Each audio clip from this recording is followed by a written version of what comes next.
안녕하세요. 요즘 이혼하는 여성분들은 참 똑똑하더라고요. 힘든 상황인데도 정신을 어찌 그리 똑바로 차리고 챙길 것 확실하게 챙겨 나오는지 말입니다. 그에 비하면 저는 이혼할 때 당하기만 하고 몸만 나온 거나 다름없어서 주변에서 저보다 더 열폭하곤 합니다. 제가 이혼을 4년 전에 했어요. 그때가 32살이었고 아이가 첫 돌이 안 되었을 때니 육아 때문에 마음도 몸도 힘든 상황이었죠. 하지만 사람 죽으란 법 없다고 지금은 결혼 전보다 훨씬 더 건강하고 행복하게 살고 있지만요. 저는 어릴 때 할머니가 엄마를 무지막지하게 시집살이 시키는 모습을 보며 자라온 여자입니다. 그런 탓에 결혼에 거부감이 있었고 결혼을 굳이 할 필요 없다고 생각했던 사람이었습니다. 그 당시에는 어려서 잘 몰랐지만 정말 심각했어요. 할머니는 툭하면 저희한테 엄마 욕을 하고 온갖 쌍욕을 다른 친척들 있는 데서도 서슴지 않고 했습니다. 그래서 어렸을 땐 엄마가 문제인 줄 알았어요. 그러다 머리가 크고 나이가 드니 할머니가 문제였다는 걸 깨닫고 정말 분노했습니다. 거기다가 아빠는 중간 역할을 제대로 하지 못했어요. 그러니 엄마가 많이 힘들어 하셨죠. 그나마 오빠도 고등학교 가면서 조금씩 엄마 편을 들어줬고요. 엄마는 이혼도 못하고 참고 살다가 할머니 돌아가시고 나서 그나마 숨통이 트이셨을 것 같아요. 저 결혼할 때 엄마가 저보고 이러시더라고요. 은지야, 엄마처럼은 살지 말어. 엄마가 30년 넘게 살아보니까 무조건 참는다고 다 좋은 거 아니더라. 그러면서 이혼할 생각은 왜 안 하고 참고 자랐어? 너랑 네 오빠 보면서 참고 산 거지. 엄마는 니들은 아무것도 모르는 줄 알았거든? 근데 너 보니까 내가 잘못 생각하고 있다는 거 알았지 뭐니. 그러니까 너도 결혼해서 힘들 때 굳이 참고 살 필요는 없어. 제가 어릴 적 늘 나는 엄마처럼은 안 살아를 외치고 살았거든요. 엄마도 참 답답한 것이 30년 지나고 후회하면 뭐 하나요? 이미 지나간 청춘은 돌아오지 않는걸요. 저는 엄마가 참고 산 걸 자식들 탓하는 것도 짜증나고 싫었습니다. 그런 엄마를 보고 자란 탓에 시댁하면 진절머리가 나서 결혼하지 않으려고 했는데 사람 일이 또 그게 아니더라고요. 저도 직장 생활하다가 남자를 만나 결혼하게 되었네요. 남편이 그 당시 다니던 회사에서 더 괜찮은 조건으로 이직을 성공했고 저도 취업에 성공한 지 얼마 안 된 시점이라 돈을 많이 모은 건 아니었어요.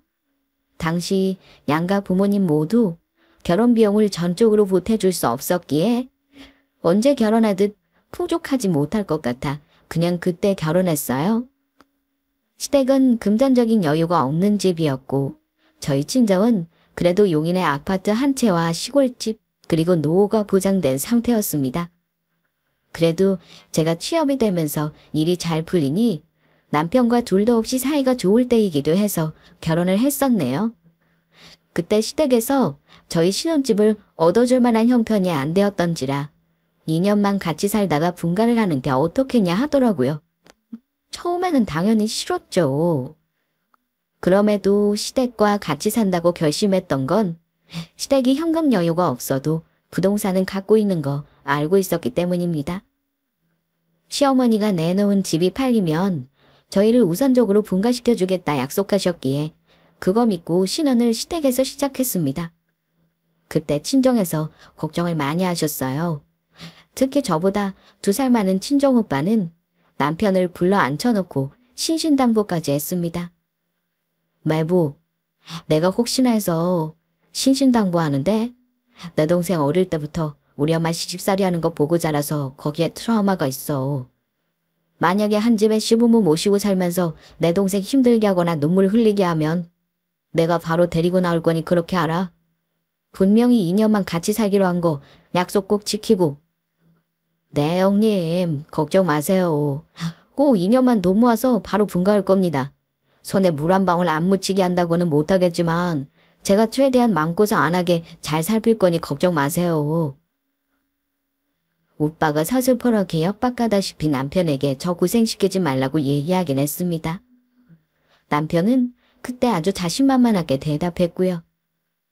남편에게는 자기 식구고 가족이니 며느리 하나 들어온다고 뭐 그리 달라질 게 있겠나 생각했던 것 같아요. 시댁은 남편이 장남이고 결혼한 손이 시누이만 한 명 있습니다. 결혼 전에는 다들 시댁에 대해 잘 모르고 결혼했다 말하는 경우가 많잖아요. 그럴 수밖에 없는 게 제가 결혼해보니까 그 집안의 일원으로 들어가 겪어보지 않는 한 자세히 알 수 없는 게 당연한 거더라고요. 처음 시부모와 같이 살면서 당연히 불편하고 힘들었죠. 그래도 직장을 다녔으니까 아침에 출근해서 저녁에 퇴근하면 집에 있는 시간이 많지 않아 버틸만 했습니다. 그런데 문제는 결혼하고 1년 만에 아이가 생겼는데 제가 유산기가 있는 바람에 일을 그만두고 나서부터 시작되었습니다. 제가 남편에게 생활비를 받아가며 삶을 꾸려가다 보니 본의 아니게 돈을 쓸 때 눈치도 보게 되고 나한테는 전혀 돈을 쓰지 못하게 되기도 하더라고요. 그때 남편 월급이 450만 원 정도였는데 그 돈으로 시부모님 생활비 드리고 저축까지 하려면 아주 여유롭지는 않았습니다. 돈 관리를 남편이 했고 저는 필요할 때마다 현금을 얻어 쓰거나 남편 카드로 생활했어요. 그런데 하필 그때 친정에 안 좋은 일이 생기고 말았습니다. 저희 친정 오빠는 작은 사업체를 운영했는데 경기가 안 좋아지면서 자금난을 겪었던 것 같아요. 저는 몰랐는데 친정 부모님 집으로 담보대출까지 받아 도와줬다고 하더라고요. 아빠는 그때 몸이 안 좋으셔서 일을 못하는 상황이었고 설상가상 오빠 사업체가 문을 닫게 되면서 친정집도 같이 어려워지고 말았습니다. 빚을 갚을 수 없으니 집도 팔아서 대출을 막아야 했고요. 친정집이 그 지경이 되도록 모르고 있다가 나중에 시골집으로 내려간다는 엄마 전화를 받고 나서야 알았습니다. 은지야, 당분간 시골 아빠 집에서 생활할 거야. 오빠 사업 망해서 집이고 뭐고 있는 대로 다 긁어 모아서 빚 갚는 걸로 다 썼어.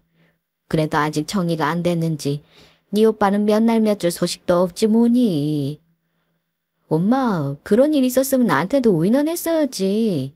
오빠는 왜 연락이 안 되는 거야? 시골 가면 뾰족한 수가 있는 것도 아니고 당장 뭐 해먹고 살려고 그래. 제 말에 엄마가 한숨을 내쉬며 이러시더라고요. 사람 죽으란 법이 있겠니?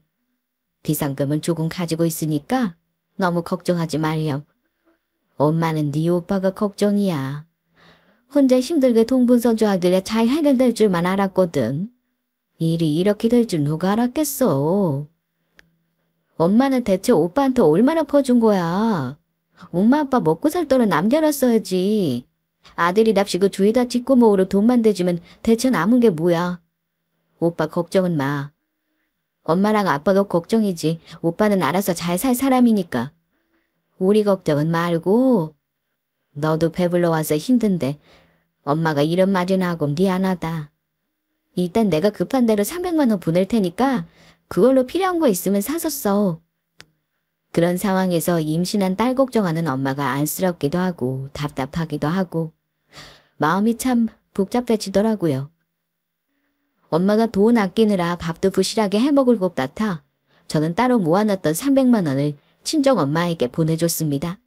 그나마 노후를 보내기 위해 미리 준비해 놓은 시골집이 있어서 천만 다행이긴 했습니다. 아빠가 몸이 안 좋아 분명 일도 못할 텐데 계속 비상금 까먹고 가면 살 수는 없는 노릇이잖아요. 남편과 상의해서 친정 부모님께 다만 몇십만 원이라도 보내야겠다 싶은 마음에 얘기를 꺼냈습니다. 일단 급한 대로 제 돈으로 300만 원을 붙여드렸다는 말도 했고요. 그런데 자초지종을 들은 남편이 대뜸 한다는 말이 너는 돈을 보내려면 나한테 말이라도 하고 보내지. 300만 원이나 보내는 걸 나한테 상의 한마디 안 한 거야. 근데 당신 나 모르게 따로 돈 모아놓은 거 또 있어. 이러네요. 중요한 건 우리 친정부모님의 어려운 상황인데 남편은 제가 보낸 300만 원에 초점을 맞추고 있었죠. 지금 그게 중요한 게 아니잖아. 그 돈은 내가 비상금으로 가지고 있던 거야. 당신이 뭐 내가 그게 돈 모을 만큼 월급이나 갖다 줬어. 더 보내고 싶어도 돈이 없어. 엉뚱한 얘기하지 말고 내 부탁 좀 들어줘. 내 부탁은 앞으로 부모님 안정될 때까지만이라도 당신이 조금만 도와줄 수 없겠냐 하는 거야. 아, 글쎄. 나도 월급이 뻔하니까 큰 돈은 못 떠들을 것 같은데. 월에 30만 원 정도면 괜찮겠어? 월급쟁이 월급에서 매월 30만 원 더 큰 부담되는 게 사실 맞긴 합니다. 하지만 제가 알기로 남편 월급에서 100만 원 넘는 돈을 시모에게 주는 걸로 알고 있었어요. 그럼 내가 생활비를 좀 더 아껴볼 테니까 우리 부모님 50만 원에 맞춰드릴 수는 없을까? 내가 애 낳으면 바로 일 시작해서 생활비 보탤 테니까 그때까지만이라도 당신이 도와주면 좋겠어. 남편은 한참을 생각하더니 알았다고 대답은 하더군요. 이럴 때 돈 안 버는 여자 입장에서 참 더럽고 치사하더라고요.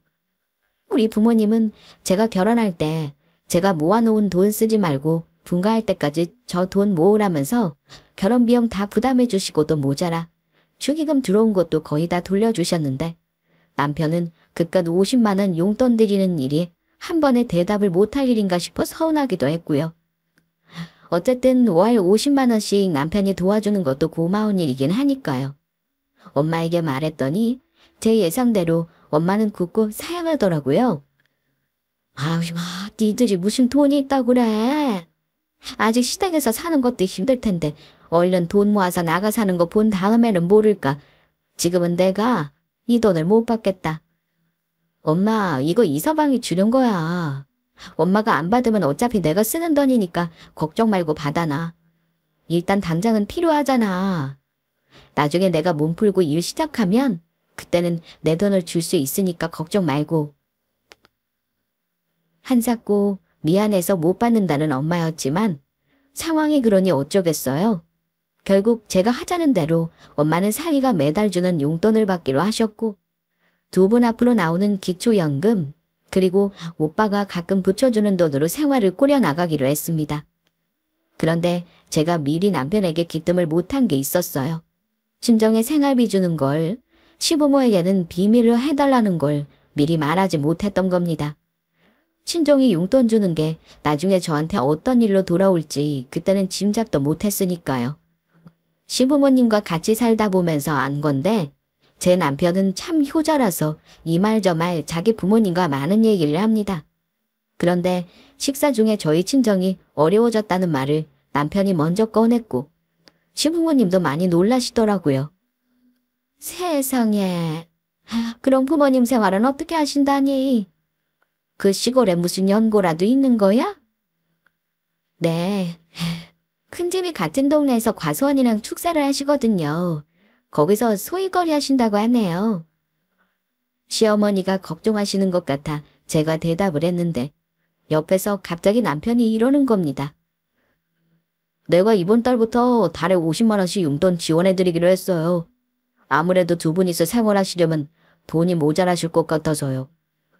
그런데 남편 말을 듣고 어머니가 표정이 이상하게 어두워지는 겁니다. 너희 부모님 그 정도로 생활이 어려우신 거냐? 아우, 나원 참 속상해서 우리 아들이 사업하는 사람도 아니고 정해준 월급이 있는데 거기서 50만 원씩이나 갖다 바치는 거 너무 과한 것 같구나. 역시 어머니는 저희 부모님께 아들 월급으로 용돈을 주는 게 싫으셨던 겁니다. 그러고 보면 시부모님은 아들 결혼할 때 드린 돈도 없었어요. 집 해줄 돈도 없어서 며느리까지 집에 들어 앉혀놓고 공짜로 식모살이 시키고 있는데 그런 건 안중에도 없으셨나 봅니다. 어머니, 당분간만이에요. 제가 몸 풀고 나면 일해야죠. 그때까지만 드릴 거니까 너무 걱정 마세요. 저희가 지금 대출이 있는 것도 아니잖아요.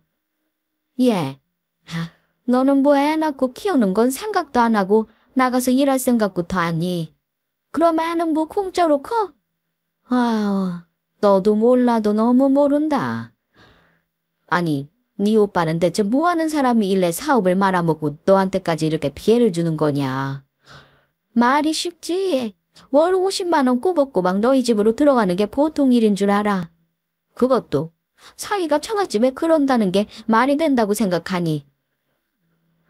어머니도 이희한테 생활비 받아서 쓰시잖아요. 식비며 공과금이며 다 저희가 부담하고 있고요. 친정 부모님한테는 저 쓰는 거 아껴서 드리자고 한 거니까 더 이상 말씀 안 하셨으면 좋겠어요. 너희는 우리랑 한 집에 살면서 생활비 안 내고 공짜로 살려고 했어? 우리랑은 상황이 다르지 않냐 이 말이야. 친정에 용돈 드리는 문제로 한바탕 하고 나서 얼마나 속상했는지 모릅니다. 배가 불러오니 지금 당장 어디 일을 하는 것도 애매한 상황이었고 임신만 아니었어도 남편에게는 말 안 하고 제 선에서 해결했을 텐데 말입니다. 안 그래도 불편한 시댁살이가 더 불편해진 건 그때부터였습니다. 아직 시모가 분가한 분가 시기까지는 1년도 더 넘게 남았는데 그 시간을 어째 버틸까 싶을 정도로 시댁 식구가 싫어지기 시작했습니다. 시댁 식구뿐만 아니라 남편까지 미워지고 부부 사이가 틀어지게 되었는데요. 어느 순간부터 시댁 식구들이 저를 그 집에서 공짜로 얹혀 사는 사람 취급하며 마구 부려먹기 시작했거든요. 마치 종년처럼 말입니다. 이 집 시누이는 아이가 둘입니다.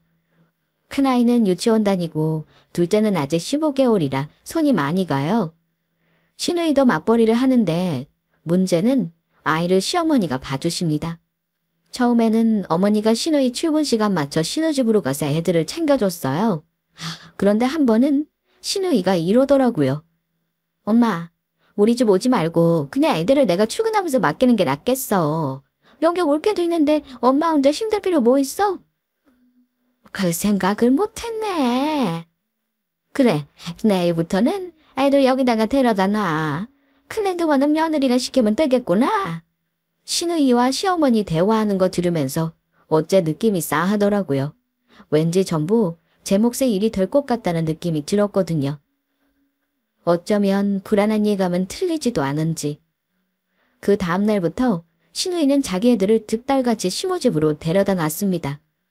그때부터 큰애 등하원은 제 몫이 되어버렸고요. 되고 나면 자기 애들을 데려가야 하는 거 아닌가요? 그런데 신우는 툭하면 약속 있다고 늦게 오고 자기 운동해야 한다고 늦게 오기 일쑤였고요. 신우 남편은 거의 매일 약속을 한다던가 술자리가 있다고 자기 애를 타당할 생각을 안 하더군요. 한 번은 제가 푸른 배를 안고 애들 밥을 먹여주고 있었어요. 애가 6살인데도 할머니 할아버지가 뜻 받아주고 키워 그런가 버릇이 좀 없어요. 그런데 그날 웬일로 시누이가 퇴근 후에 바로 집에 왔더라고요. 저는 자기 애 데리러 온 줄 알았죠. 하필이면 그때 아이가 갑자기 의자에서 일어나더니 먹던 숟가락을 휘둘렀는데 음식이 제 얼굴에 튀었어요. 그래서 제가 아이에게 말했습니다. 아우 시원아. 밥 먹을 때는 똑바로 앉아서 먹어야지. 누가 이렇게 밥 먹다 말고 숟가락을 휘둘러? 얼른 앉아서 마저 먹자. 이거 봐봐. 숙모 얼굴에 음식 다 튀었지? 그걸 본 시누이가 제게 다가오더니 이러는 겁니다. 옳게. 그동안 우리 애 이런 식으로 막 혼냈어? 애가 밥 먹다가 그럴 수도 있지. 왜 내 새끼 기를 죽이고 그래? 엄마는 어디 갔어? 앞으로 우리 애 밥 먹이기 싫으면 옳게는 먹이지 마. 피곤해서 좀 자려고 일찍 왔더니 별거를 다 보네. 애야 밥 다 먹으면 나 깨워줘. 이러더니 제 말은 들어보지도 않고 심호방으로 쏙 들어가는 겁니다. 애 봐주는 거는 없다더니 자기 새끼 유치원 끝나면 데리러 가고 밥 먹이고 도시락통 닦아주고 놀아주는 거 다 해도 고맙다는 소리 한번 못 듣고 오히려 당연하게 생각하네요. 나중에는 시부모도 제가 마치 아이 봐주는 사람인 양 이것저것 시켜댔고요. 그것까지도 저 참았습니다. 솔직히 말하면요. 제가 그거라도 하면 친정에 용돈 드리는 거 싫은 소리 안 하실 것 같아 꼭 참고 남편에게도 불만 얘기 안 했어요. 그런데 제가 가만히 있으니까 이 사람들이 저를 가만히 취급을 하더라고요. 심지어 그해 겨울에 시누이가 자기네 집이 춥다면서 시댁으로 짐을 싸서 들어왔습니다. 그때 시누이는 다니던 직장도 그만둔 상태였는데 아침마다 약속 있다고 일찍부터 항상 안 보였고 항상 집을 어지르고 치우지를 않았습니다. 자기 아이가 어지른 장난감 한번 치우는 거를 못 봤고요. 화장실에 머리카락 한번 치우는 걸 못 봤습니다. 자기가 먹은 컵조차 싱크대에 담가놓기만 하고 씻어놓는 법이 없었어요. 그뿐 아니라 애들 밥이며 반찬이며 아무리 어머니가 같이 한다지만 대부분 치닥거리는 제 몫이었습니다. 그렇게 몇 달을 살았는데 너무 스트레스였어요. 홀망도 아니었고 출산이 2달 앞으로 다가오면서 배가 많이 나오니까 체력에 무리도 가기 시작했죠. 한 번은 제가 모른 척하고 집도 안 치우고 애도 안 챙기고 그냥 방에 누워 쉰 적이 있었어요. 그런데 아니나 다를까? 어머니가 방문 벌컥 열고 들어오시면서 이러시더군요. 얼른 나가서 애 밥 좀 먹여라. 등어는 내가 시킬 테니까 그거라도 해. 어머니, 오늘 제가 배도 뭉치고 좀 쉬고 싶어서요. 형님도 있는데 오늘은 좀 쉴게요. 자기의 밥은 자기가 먹여야 하는 거 아닙니까? 굳이 임신해서 배부른 올케한테 자기 새끼 밥 먹이는 것까지 왜 시키는 건지 이해가 안 갔습니다. 볼 일 있어서 금방 나가야 한다지 않니? 너는 종일 시간 많은 애가 조금 있다가 쉬면 될 것을 바쁜 시간에 안 도와주고 누워있는 거냐? 이따가 누워라. 이러시길래 저도 그때 못 참고 한마디 했습니다. 어머니, 종일 애들 뒷골문이 따라다니면서 밥 먹은 거 치우고 어지러 놓은 거 청소하느라 너무 힘들어요. 허리 숙이는 것도 힘들고요. 형님도 자기 애는 자기가 봐야죠. 저 전부 다 해줄 수는 없잖아요. 오늘은 정말 몸이 안 좋아서 누워서 쉴게요. 그랬더니 어머니가 뭐라는 줄 아세요? 우리 딸은 애 봐준다고 나한테 돈이라도 주지. 너는 이 집에서 밥 먹여주고 잠 재워주는데 하는 게 뭐냐. 남편이 벌어오는 돈까지 친정에 갖다 바치면서 지금 놀고 먹겠다는 거니? 나 같으면 시어미 얼굴 보기 민망해서 없는 일도 찾아서 하겠구만. 이러시는 겁니다. 근데 그 말 듣는 순간 내가 그동안 헛살았구나. 그 생각이 드는 거예요. 잘해봤자 알아주지도 않고 당연시되는 게 너무 어이없더라고요. 이 집 식구들은 제가 친정에 보내는 돈을 빌미로 저를 종벌이듯 한다는 걸 그때 알았습니다. 제가 그렇게 고생하는 동안 남편은 뭐 했냐면요. 그냥 저한테 관심이 별로 없었습니다. 원래 바쁘기도 했지만 우리 친정에 돈 준다는 핑계로 야근을 그렇게나 자주 하더라고요. 야근하다 들어온 사람한테 술집 냄새는 왜 나는 건지 알 수 없지만요. 시댁살이 단점 중에 하나가 남편과 친하게 지내지 못한다는 것도 있는데 저는 임신까지 하면서 남편과 말 그대로 자취방 친구처럼 지낸 거나 다름없었습니다. 아마 그때부터 남편도 욕구볼 많이 있었던 것 같습니다. 그의 겨울 지나고 나서 저는 딸을 낳았습니다. 초산인데다 제가 골반이 좁아 진짜 힘들게 낳았는데 어머니는 제가 산후조리에는 비용이 아까우셨는지 집에서 본인이 조리를 해주시겠다는 말을 하더라고요. 근데 제가 극구 거부했습니다. 안 그래도 시모가 그런 말 할 줄 알고 미리 조리원 예약까지 해놓았는데 저더러 돈 아깝다고 취소하라는 거 개무시하고 조리원에 들어갔네요. 시모가 무슨 산후조리를 해준답니까? 무슨 상황이 벌어지리라는 거 뻔히 그려지는데 그러기는 싫었습니다. 그랬더니 내 아들 벌어오는 돈 다 걷어내는 게 너다. 너랑 결혼하고 나서 돈이 줄줄 새는 거 알지?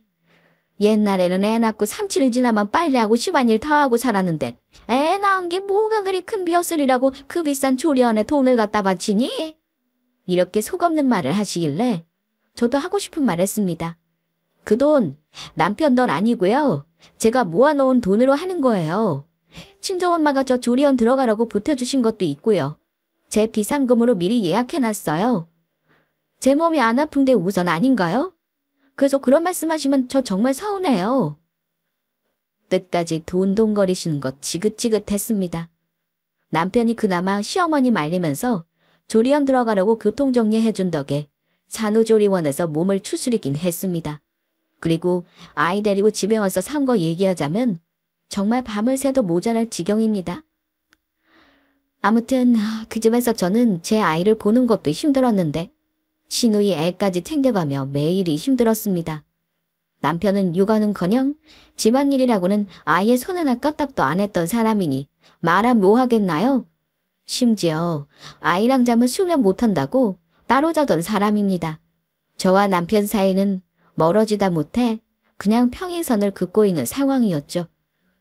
지금 생각해보면 아마도 제가 그때 산후 우울증도 있었던 것 같습니다. 몸이 힘들고 스트레스 받는데 정신적으로 저를 지지해주는 사람이 아무도 없는 그 집에서 나가고말 싶었습니다. 남편이 집에 오면 저는 웃는 얼굴이 아니라 우는 얼굴이었고 남편은 그런 저를 보고 늘 짜증을 냈습니다. 아이가 첫돌을 앞두고 있을 무렵이었던 것 같아요. 시댁에서 약속한 분가 시기가 다가왔는데도 남편과 시모는 나몰라라 하고 있어서 제 스트레스가 극에 달해 있었죠. 남편한테 무릎까지 꿇어가면서 사정했습니다. 여보, 제발 나 좀 살려줘. 나 더 이상은 힘들어서 못 살겠어. 어머니도 그렇고 당신 누나도 그렇고 나 종량 부리듯 하시는 거 몰라. 당신이 집에 좀 일찍 와서 애 좀 같이 봐줘. 나 정말 너무 힘들어.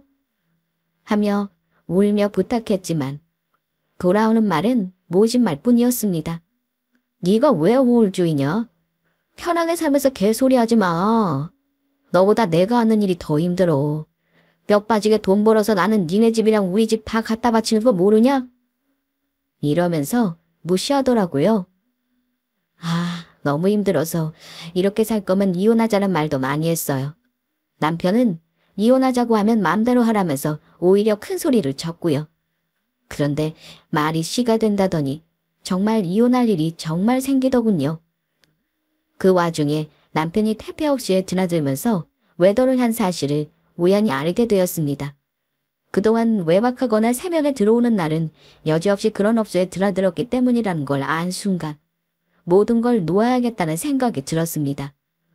부모한테 남편 외도 사실을 먼저 말했는데 돌아오는 말은 이랬습니다. 남자가 바깥일 하다 보면은 그럴 수도 있다. 여자랑 사람 차린 것도 아니고 그냥 지나가는 바람이잖니. 내가 잘 타일러 볼 테니까 이혼이니 뭐니 난리치지 말고 조용히 넘어가자. 그건 습관 아닌가요? 이 여자 저 여자 더럽게 건드리고 다니는 거 못 고쳐요. 저 애 아빠하고 이혼할 거예요. 계속 이 집에서 살다 나는 미치는 되겠어요. 차라리 돈이 없다면 참고 살겠는데 다른 여자랑 난잡하게 놀아난 남자를 어찌 참고 살라는 건지 처음으로 어머니한테 소리 확 질러버리고 짐 싸서 애 데리고 친정으로 와버렸습니다. 친정 부모님들은 애 달고 온 저를 안쓰러워서 말을 못 이으셨고요. 그렇게 집 나와서 친정에 3개월 있으면서 이혼 준비했는데 남편은 저를 집 나간 년 취급하면서 자기 잘못은 인정하지 않더라고요. 이혼해야겠다 마음은 먹었지만 참 막막했습니다. 일단 돈이 없는 게 문제였죠. 변호사 상담받아봤는데 결혼 2년째라 혼인기간이 짧고 함께 이룬 재산이 없어 재산 분할은 힘들다 하더라고요. 남편 성매매 사실은 객관적으로 증빙도 어려워서 큰 위자료를 받기도 힘들다고 하네요. 남편이 매달 친정에 보낸 용돈도 있기 때문에 그마저도 운 나쁘면 위자료 자체가 없을 수도 있다는 말을 하더군요. 아무것도 못 받는다면 변호사 선임비조차 제 돈으로 처리해야 하는 상황이었습니다. 저는 너무 지치고 피로했어요. 소송까지 해가며 이혼할 에너지가 없었던 것 같아요. 돈도 없었고요. 아이 양육권과 양육비 문제로 협의 이혼 아닌 조정 이혼했고요. 그때 시모가 했던 말이 누가 키우건 안 키우는 쪽은 나중에 아이한테 죽었다고 말해라. 우리는 양육권 고집 안 하련다. 애는 엄마가 키워야 하는 게 맞아. 그러니 면적 교섭권이고 뭐고 보지 말고 지내라. 고로 자기들은 손주를 안 보겠다는 말이었죠. 나중에 양육비도 안 주겠다고 할 것 같아 양육비는 직접 지급 신청하여 전 남편 회사에서 받기로 했습니다. 남편 놈도 참 못된 게 아무리 그래도 자기 자식인데 아빠 노릇은 하겠다는 말조차 안 하더라고요. 물론 중간에 저희 부모님과 남편 놈 부모님과 심한 다툼도 있었고 별나리를 다 겪긴 했습니다. 이혼하는 게 별거 아니라지만 그 과정은 사람의 밑바닥을 확인하는 거라 말들 하잖아요. 삶아서 보게 될 더럽고 치사한 꼴, 저는 그때 다 봤다고 생각합니다. 이혼하고 나서 제 수중에 있는 돈은 결혼 전 모아놨던 돈에서 까먹고 남은 1,500이 전부였네요. 그래도 친정 부모님이 시골집을 아늑하게 꾸며놓으셔서 아이와 맘 편히 지내며 마음을 치유할 수 있었고요. 저도 마음 추스르는 동안 다시 일할 준비를 하기 시작했어요. 사람이 살다가 누구나 바닥을 칠 때가 있다는데 아마 저한테는 이혼이라는 사건이 인생의 바닥이었던 것 같습니다. 이혼하고 2년 정도 지났을 때였을 겁니다. 우리 가족은 원래 살던 용인으로 이사를 준비하고 있었습니다. 아이가 커가면서 교육 문제가 걱정이 되었는데 아빠가 시골집을 팔기로 결정하신 겁니다. 또 좋은 일도 있었습니다. 3년 넘게 잠적했던 오빠가 그동안 얼마나 애를 썼는지 재기에 성공해서 우리 가족에게 돌아왔거든요. 지은아, 많이 힘들었지? 너 힘들 때 친족 오빠가 든든하게 있었으면 그 썩을 집구석이 너 무시하는 일도 없었을 텐데. 정말 미안하다. 내가 이제부터 다 알아서 할 거니까 너는 내 조카랑 이제 편하게 살면 돼. 오빠도 정말 너무해. 어쩜 한 번도 연락을 안 한 거야? 엄마 아빠가 얼마나 걱정하신 줄 알아. 그동안 대체 어쩌고 지낸 거야. 내가 개발한 상품이 펀딩에 성공했는데 그게 대박이 났어. 이제 아무 걱정 마라. 너 자리 잡을 때까지 오빠가 도와줄게. 재기에 성공한 오빠 덕에 우리 가족은 용인의 34평 아파트를 대출 조금 끼고 사서 입주하게 되었습니다. 아빠도 건강이 많이 좋아지셨고 엄마도 원래 하시던 요양보호사 일을 시작했고요. 저도 직장에 다니기 시작하면서 형편이 날이 갈수록 좋아지기 시작했습니다. 제 월급은 생활비 빼고 모두 저축하라 해서 1년 만에 3천만 원 모았고요. 온 가족이 모여 사니까 모든 게 원활하게 돌아가더라고요. 정말 더할 나위 없다고 생각하며 살던 그 무렵에 뜻하지 않은 연락을 받았는데요. 다름 아닌 전 남편이었습니다. 저한테 잘 지내냐고 묻고 나서는 대뜸 한다는 말이 참 의외였네요. 나 좀 살려주라, 지호 엄마. 내가 아무리 생각해도 나 살려줄 사람이 당신밖에 없는 것 같아서 연락했어. 제발 부탁이야. 나 좀 살려줘. 갑자기 살려달라는 말에 얘기를 들어보니 전 남편 저랑 이혼하고 나서 더 밑바닥을 쳤더라고요. 그 몇 년간 시아버지가 갑자기 쓰러져서 돌아가셨고 시어머니도 암 선고받고 병원에 입원해 계시답니다. 병원비가 너무 많이 들어서 집도 전세로 옮겼는데 그 와중에 남편 놈은 코이인지 뭔지 하다가 빚까지 지는 바람에 전세 보증금도 날려먹을 형편이라는 겁니다. 부탁인데 양육비 좀 당분 간 안 받아가면 안 되겠어? 혹시 가능하면 돈을 좀 빌려주면 좋고. 어찌 안 되겠어? 당신 형님 사업도 잘 되고 이사 갔다고 들었어. 제발 나 한 번만 도와줘라. 우리 지호를 봐서라도. 지호 어째 지내는지 궁금해하지도 않던 사람이 죽을 지경 되니까 돈 구걸하는 거야. 이젠 우리 지호한테 주는 양육비 따지 아깝다 이거네. 못 들은 걸로 할 테니 다시는 연락하지 마. 하도 기가 막혀서 친정 식구들에게 얘기했습니다. 부모님은 물론 오빠는 노발대발했고요. 그런데 오빠가 이러는 겁니다. 지훈아, 아무래도 안 되겠다. 그 자식 절대 이렇게 끝낼 놈이 아니야. 찰거머리처럼 너한테 돈 달라고 요구할 게 뻔해.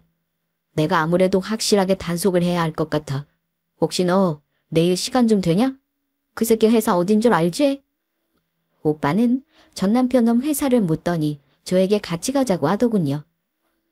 걱정 마. 너는 오빠 옆에만 있어.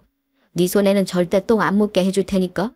오빠가 무슨 꼼꼼이인지 궁금했지만 무엇보다 저도 오빠랑 같은 생각이었습니다. 이 기회에 확실히 남편을 끊어내야겠다 결심했고요. 그 다음날 남편 회사로 찾아가 1층 카페로 내려오라 했더니 5분도 안 되어 그 인간이 헐레벌떡 내려오더군요. 아마 제가 돈 빌려줄 거라 착각했나 봅니다. 그런데 제 옆에 있던 친족 오빠를 보고 흠칫 놀라는 겁니다. 오랜만이네. 얘기는 대충 들었는데 지금 사정이 어렵다지. 근데 그건 자네 사정이지 왜 남남인 내 동생한테 돈 내놓으라고 연락을 한 건가? 오히려 받을 돈은 우리가 있는데 말이야. 그 인간은 난감한 표정으로 저기 형님 받을 돈이라뇨? 저는 금시초문인데요. 저 이 사람하고 얘기하자고 한 거지 형님하고는 할 말이 없는데요. 왜 할 말이 없어? 넌 내 동생이랑 살면서 우리 집에 용돈 보낸다고 개지랄 떨었다며? 내 동생 온갖 식모살이 시키고 바람까지 피운 놈이 돈 한 푼 안 들이고 이혼한 거잖아. 그거 정확히 계산하려고 온 거야. 오늘 정확히 계산하고 끝내자. 지은아, 오빠가 가져오라고 한 거 줘봐.